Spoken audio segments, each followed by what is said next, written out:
If your first-gen Kia Sportage is refusing to fire up, don't panic. These classic SUVs have a few very specific failure points.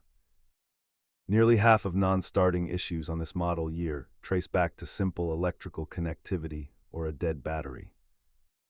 Before you start buying expensive parts, let's walk through a systematic diagnosis to find the actual culprit. Start by checking your battery voltage and looking for corroded ground straps, which are notorious for failing on older Sportages. If the engine cranks but won't catch, the fuel pump or a faulty main relay are the most likely suspects. A failing crankshaft position sensor is the most frequent reason these engines lose spark entirely. You can handle relays and grounds yourself, but a snapped timing belt is definitely a job for a professional shop.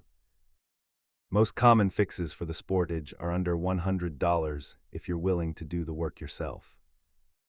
Perform a spark test carefully to determine if the issue is electrical or fuel-related before buying parts.